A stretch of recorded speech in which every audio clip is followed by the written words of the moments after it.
That hurt.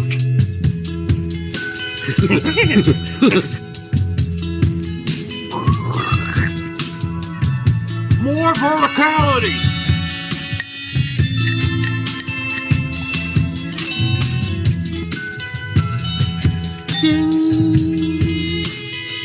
Recording in progress. All right.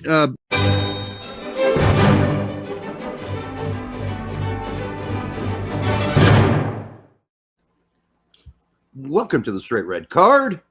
Hey, we're here for the game review, right? I mean, that Mudfest thing we watched last night. As you can see, this is right after the game.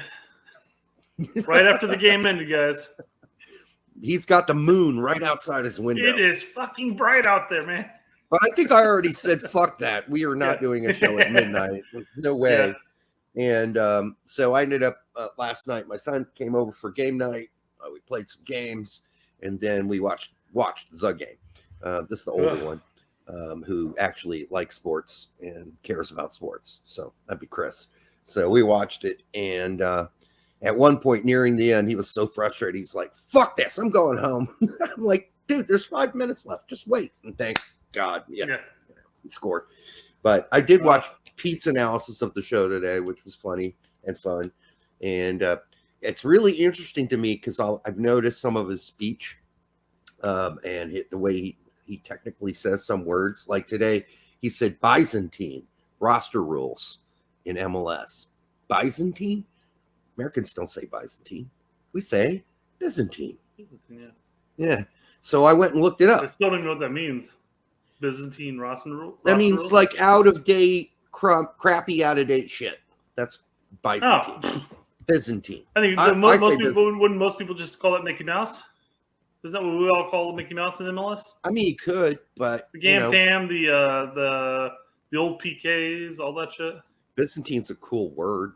Yeah, it does make you sound a little more educated than say Mickey Mouse. I was just surprised he was using the British English version, Byzantine. But then does he also say aluminium?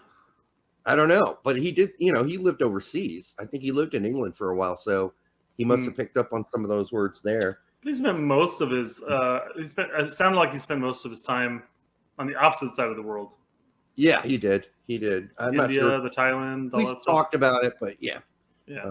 One-on-one personal conversations, but yeah, he's. I mean, I lived in Bloomington for like 4 years of my life, and I didn't pick up a deep, rich Southern accent. There are people in Bloomington don't have a Southern accent. That's like miles south and miles north in Martinsville. I always joke around and say the deep South line starts at Martinsville. There may be pockets. But yeah, you hit Bloomington, then there's nobody but a major university city. Yeah. Yeah, there's no country. Not going to be deep South, Pretty much everyone talks like me for the most part. I mean, not like me, but in the same range. Sort of that middle English. I can understand why you're wanting to leave Bloomington then. What, to go up north where I will run into an occasional person with a Southern accent? Not this far north. This far north, there's no. The only time you're going to run across a Southern accent up here in Noblesville is if somebody from the South moved up here. It's the same issue that people in Texas are experiencing. All those Californian accents, even in like Sheridan and all that shit. Even like Sheridan or small towns like that up north. It's like that northern country accent. That's a bit different.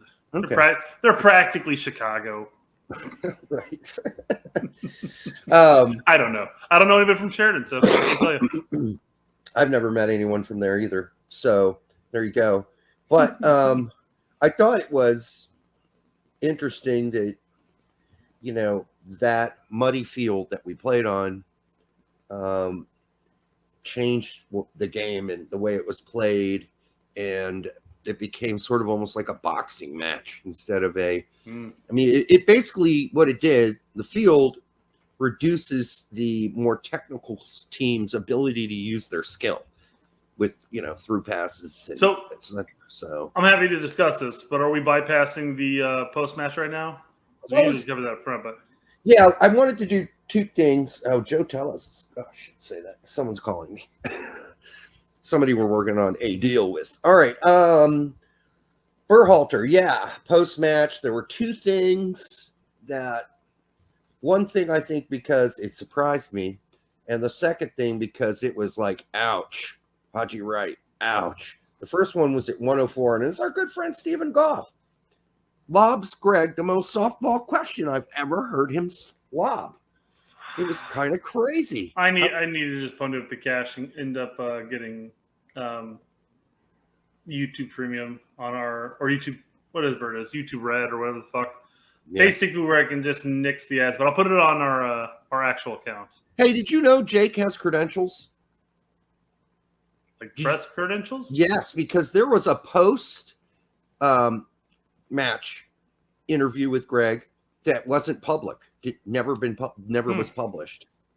So, and you'll notice here also in the second one we do. Well, wait, let's just play the first one with Stephen Goff. Then I'll intro the second one because it's guys, great. As you can see, we got 5 seconds to a Deloitte commercial. That's okay. Do it. Let's get it over with. We'll begin with Stephen Goff from the Washington Post. Greg, crazy night. Believe in who you are. Channel it into skill and purpose. It's almost predictable. And anything's possible. No, it's not. Not anything's possible. Proud sponsor of She Believes. I can't fly to the moon flapping my arms out there with all the mayhem and everything else. You faced some adversity today, both in conditions and falling behind. I imagine facing adversity, whether of any kind, is important for this team going into a World Cup. Is that part of your takeaway, perhaps? 100%. That's of course it was. It's going to be his takeaway. The group grows with moments like this. After the game, Jordan Morris walks into the locker room. Everyone starts cheering. Everyone's uniform is a dark brown color. Ooh, the shoes are a mess. The staff is all dirty. I mean, this is what dirty. Yes. And again, at halftime, the message was stay calm. All right, real quick. I have to cover a couple of things here. Yes, that's got to be your takeaway. Going down a goal, going down a man, of course. Yeah, our team just got a lesson in adversity and a challenge, and we may have this come up in the World Cup, of course. This takeaway central. I know he could have. Stephen Goff could have just said, "Well, you said it all. I don't need to even answer that question." Yes, 100%. Thank you. Yeah, thank you, Stephen. But on top of that, I wanted to bring up the jersey thing for I think I even texted you this. What? But at halftime, people went in, like muddy and brown shirt. They come out with a nice, crisp, clean white jersey. Yep. That's just like, you're just going to dirty that one up too. Are you going to auction these up and say, hey, these were officially worn Mud Bowl game jerseys? In about 10 minutes, you're going to look exactly the way you did coming out of halftime. Oh, and poor Musa. We'll get to Musa later, man. But poor Musa. Man, that's the softball. Yeah, Musa was a mess. That was a very big softball from Steven. Usually he would leave it a little more open-ended than that. So, hey, Greg, thanks for taking my question. Just wanted to ask, did you play El Salvador tonight? Yes, we did. Yes. Next question. Next question. All right, let's finish out his answer here, I guess. We're going to focus on. We'll change our shape just a little bit. Second half. But we got to keep competing. That out too. We got to take the competing to a different level. Back to the 4-3-3. All right, that's it for that one. Yeah, and we'll get into the formation talk later, I guess. What's the next point? Well, this is the weird thing. So if you started at like 2:32, you're going to notice there's a sudden edit. And I've been told the reason this was edited out, and it's a question about Haji Wright, is that the question was so harsh about Haji Wright, they edited the question out. So you're doing like banging on Haji or banging on Berhalter, like saying he had a horrible performance. They took it out. So you won't even hear the name Haji Wright in the question because they cut the question out. And all of a sudden, Greg starts talking about Haji Wright. You're like, who's he talking about? And then he finally says his name. So check this out starting at 1:32. 2:32. Or 2:32, yeah. Slow you down. And he was tremendous today. If there was a man of the match, we'd probably give it to him. Because of his performance. Really? You were at the game. You know what the conditions were like. I mean, I'll take it. Overall, he did a great job. Here we go. You think Did you see that edit? Enough. Check that edit. Performance. Just you were at the game. You know what the conditions were like. So overall, he did a great job. I saw it.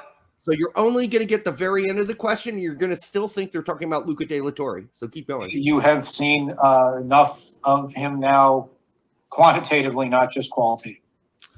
Okay, no, that's really bad editing then. Yes. Because you're right. It definitely sounds like they're still talking about Luke in that sense. Mm-hmm.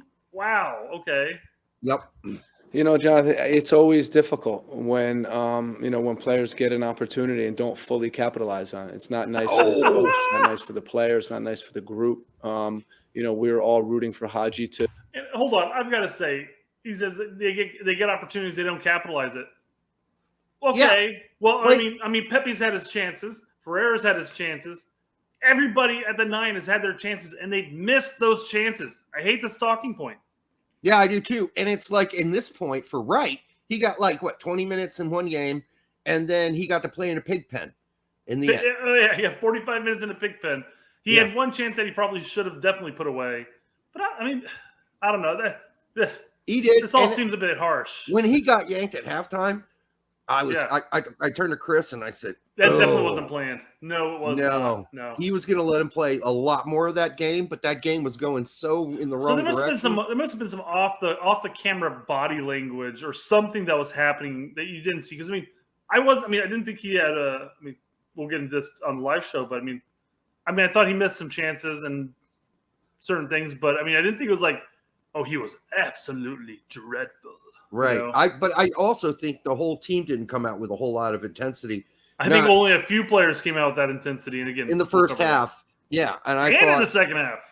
I thought that El Salvador were pumped up, man. They were ready to go on that muddy goat patch. Mm-hmm. And we were kind of like, yeah, fuck. Okay, you kind of talked about this before we brought this up, but that wet, muddy goat patch that had a concert beforehand and metal objects found on it like the day before the game from the concert. I want to emphasize this because people talk about it. We're not making an excuse about the pitch. Yes. You have to learn. You have to figure out how to play on whatever environment you go to. Similar to what Lala said, suck it up, Buttercup. It's a shitty area, but guess what? El Salvador had to play there too. It does hurt us more. Yes, it does. It always affects the more skilled team more. Yes. Fucking figure it out.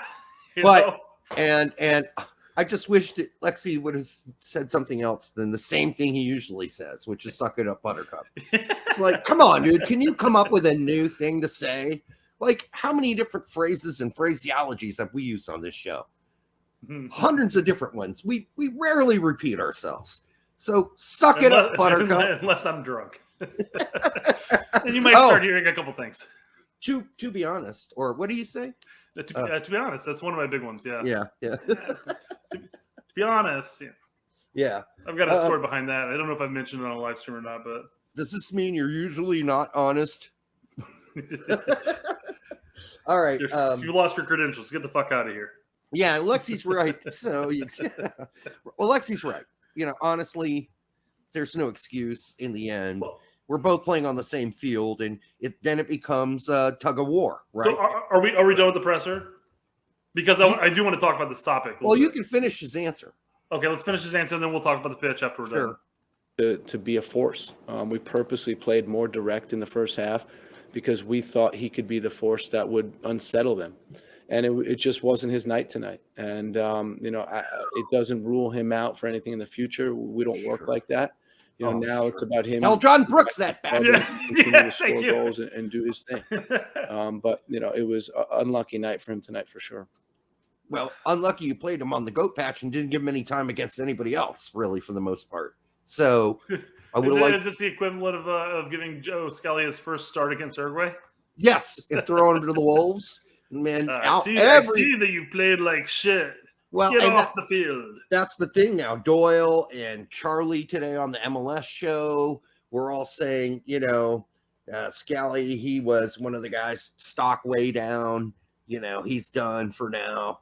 Well, who else is going to back up fucking us at left back? Because it ain't going to be George Bello because he looked bad against Grenada. It's going to be Dest. But then, again, Cannon looked bad against El Salvador. Yeah, and Cannon's not good. So somebody's got to be able to play backup left back. Scally has to be. My take is he's got to give Scally one more look in the September friendlies before going into World Cup. Because at this point, what he would be telling us otherwise is saying Dest is going to back up Jedi. That means our starting right back and left back will be the starting and backup for the left back position. And which means that our backup and our third option outright are going to get more playing time, which is not the best. Right. And this is a guy, Dest, who is also injury prone. Yep. So, I mean, you can't use Dest as your backup left back. You're going to have to figure somebody else. I mean, again, yeah, and as we've talked about a number of times, Bello hasn't really blown us away. And if Vines continues to start regularly for Antwerp, I think you got to give him a look at least as a emergency backup player in the World Cup. Otherwise, Robinson, Jedi starting every game in the World Cup. And quite frankly, every one of them. I'm more than, unless he's injured, I'm more than happy with that. Because I mean, ever since qualifiers started, Jedi has impressed me game out, game in. He may have a couple flubs here and there. He's had some bad ones, but just like what we saw this window, and especially even in the El Salvador game, I thought he was one of our stronger players out there. Yep, I'd agree. Absolutely. And we give him a lot of freedom up and down that left, especially when Cannon's playing right back, right center back, whatever you want to call it. And we can get into the formations because I was telling Chris last night, it's like maybe we go back to the 3-2-2-3, but we never really did. And then. So formation wise, I think Stu at one point said it was it was almost like a 3. Well, no, because Pulisic came back and played practically in the midfield too, though. Yeah, it was really hard to say what it was, but it started to look like a 4-2-3-1 or some version of that, but not really because everybody seemed to be able to. Everybody in front of Musa and Adams seem to be interchanging, and so and I think taking a look at this match on this pitch with the rain and everything, trying to look at tactics and formation is going to be tough because you kind of have to go with the flow. Yeah, I mean, water does that to you, but You had this pitch, and again, we talked about it already. You know, we're not making an excuse on the pitch. No, you have to figure out how to play on that and how to play with that water. Fortunately, unlike Canada, we didn't have. I mean, El Salvador, unlike Honduras' field, didn't have pockets of these massive puddles where if the ball touched it, it stopped completely. Well, still, I'm sick of listening to Canadian fans bitch about it. Yeah, I mean, they whined and cried. Well, that's a funny thing because I think we as a fan base would have said, man, that pitch was shit and it was unfortunate on the weather. But we're as far as I know, and the people I've seen on Twitter, we were all hounding on why aren't we finishing our chances? Yeah, we had all these opportunities. One of those should have gone in. I don't care how goat patchy it is. Unfortunate for Musa. Musa should have had a fucking hat trick. But the keeper came up massive. It was like the keeper made 3 saves all game. They're all Musa shots. Well, I don't think that. I don't know. I think that Musa could have done better with some of those shots, frankly. I think there was more. I think he took the most obvious shot if he had, cut it or done something differently. Although I did like his little, wasn't it him who took the penalty outside the box, the little dipper? Yes. Yeah, that was pretty cool. Having seen that, I'm saying let's give Musa the free kick takes because Pulisic is just not hacking it.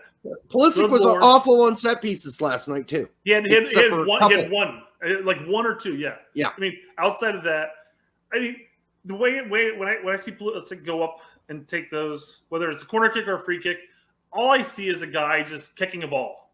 Literally, there's no plan for it. It's just like I'm going to kick it, try to get to this spot, But when you see somebody who's actually really good at taking free kicks or corner kicks, they're able to place it nice and perfect where they want it, approximately. At least give us a chance. But David Beckham comes 70, to mind. 70 to 85% of our corner kicks barely get past the first man of defense.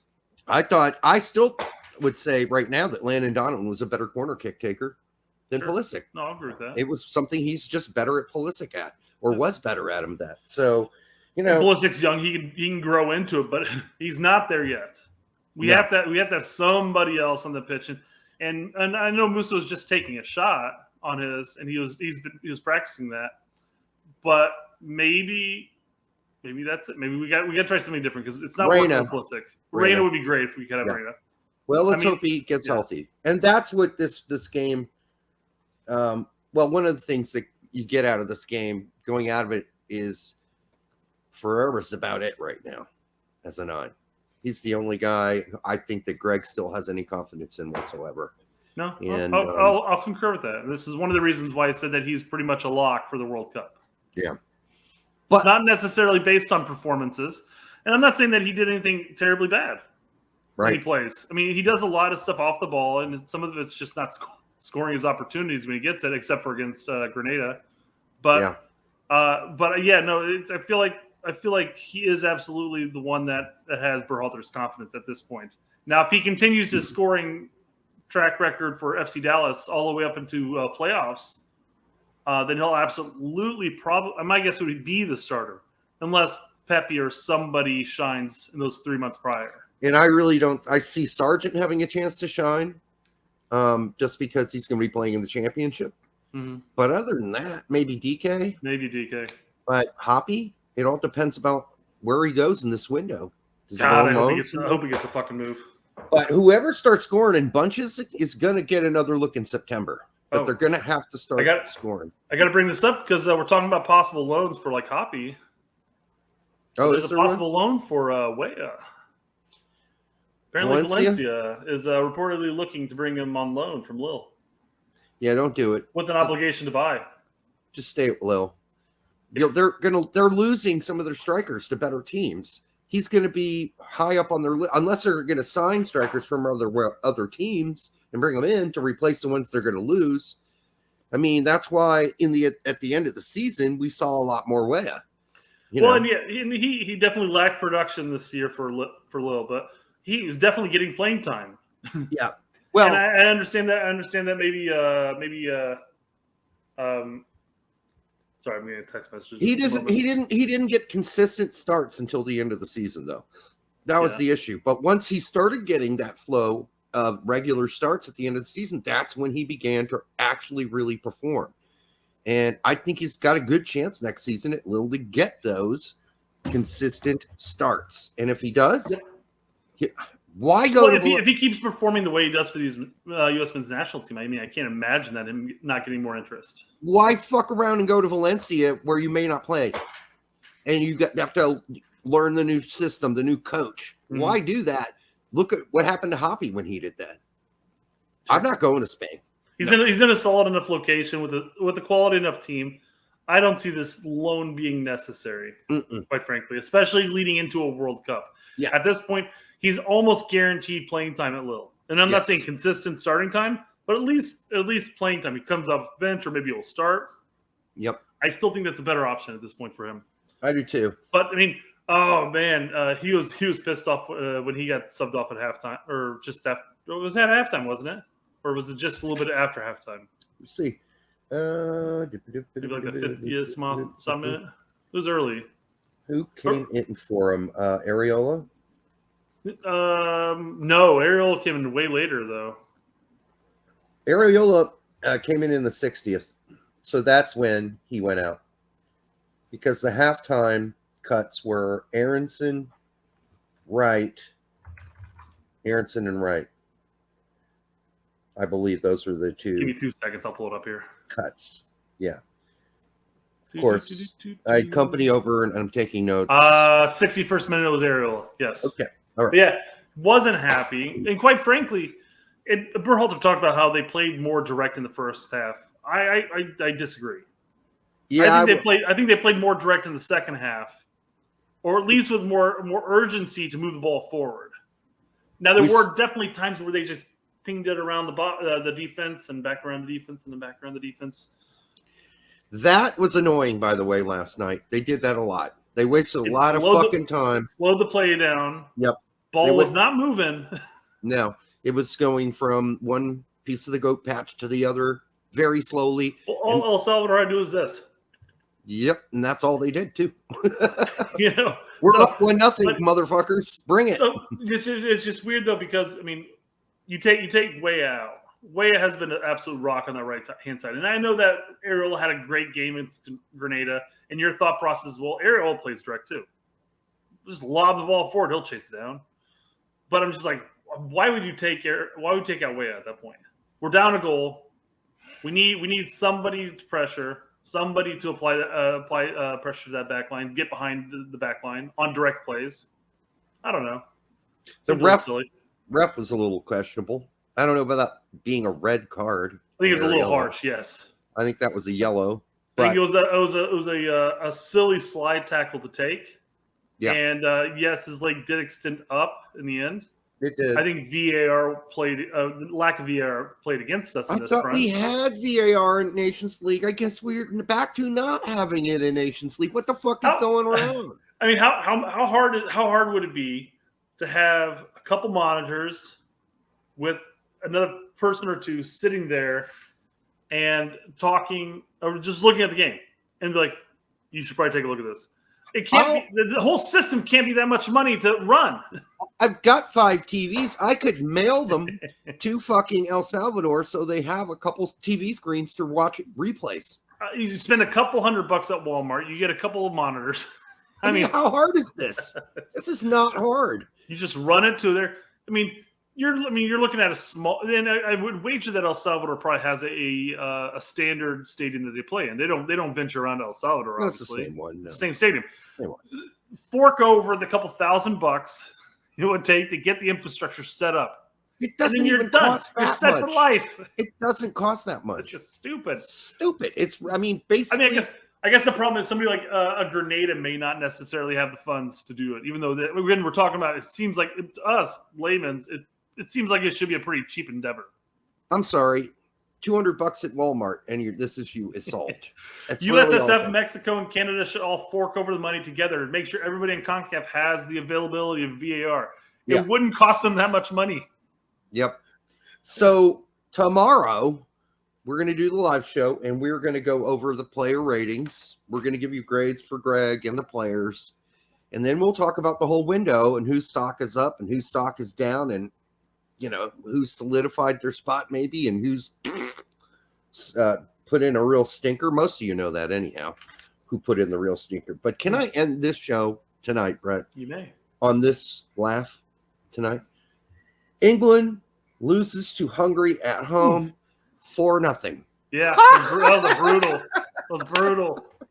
I mean, brutally fun to watch, but still brutal for England. Oh, yeah, you guys are so much better than we are. And I know we're horrible because we call it soccer. All right. That was for all the... It just proves that there's kinks or whatever. You could easily break it down. They have their weak spots. Yes. And listen, that's not to all the people that I know that are English, because I have English friends. And some of them are very cool. It's for those cocksuckers who fucking get involved in conversations, say, you Yanks should stick to fucking gridiron football. American football. Stick to what you're good at, mate. And quit calling it soccer. Fuck you. You just lost to Hungary 4-0. We wouldn't even lose to Hungary 4-0. In the worst circumstances, put us on a goat patch or whatever. We're not going to lose to Hungary 4-0. It's just not happening. So I don't know what the fuck they were doing, but watching that game, I was just like, this is like one of the worst back fours defensively I've ever seen. And then I know I've watched a lot of Calvin Solid Phillips. form carrying into the World Cup. I appreciate it, though. Hopefully they continue that path. Please bring John Stones and Harry Maguire. Please start them. Please. Give us a fucking chance. Do whatever you got to do, but please start those guys. And by the way, Calvin Phillips looked like dog shit in that game. So if Leeds is going to lose him, if I'm Jesse Marsh, I'm like, hey, he's overrated anyhow. Bye-bye. Yeah. Because he's not looked good since he's come back from injury. Not for Leeds and not for country. So, yeah. Anyhow, I had to laugh at that. I've taken a lot of abuse over the years from English people that I don't know, not the people that know me. I have good conversations with about soccer, but the people who don't and just like, oh, you're a dumb American. What the fuck do you know? Those people, I'm laughing at you. All right. The ones that tell me because I'm an American, even though I spent most of my life, beginning of my life in Germany, because I'm an American, well, half American, that I don't know anything about soccer, and I need to shut up and not talk. There you go. That's yeah. I was born in Middle America. You don't know left anything middle about America. soccer, Brett. I visited Greece for a week. Does that count? They're not even. I've that been good to at soccer. Mexico. All right. Not for a game, though. All right. No. Make sure you like, Been to subscribe. Jamaica. It's all been about the booze. So Yeah, I know. Well, makes sense. Make sure you like, subscribe. Those things are really important, apparently. So keep doing that. We'd like to keep growing. We have, and we're nearing that 500,000 mark of views. So let's keep us marching towards that. And we're also etching closer to 2,500 subs. I mean, 100 some odd change away, but we're getting closer and closer to every episode. Yep. So I know we have a niche audience right now, and that's fine because you got to have a sense of humor to watch us. And if you don't have one, you're not going to like it. You know, you're like, I hate laughing. Laughing sucks. I hate having a good time and hanging out with guys who are just talking about soccer. I'm not at the comedy club. Yeah, I mean, it's just a couple guys having beers and talking about soccer, guys. That's what we do, and it's fun. And if it stops being fun, we're going to stop doing it. So thank you for continuing to make it more and more fun as we move forward. And we'll see you the next time on the Straight Red Card.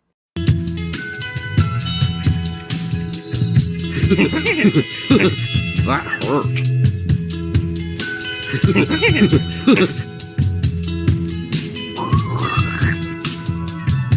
More verticality.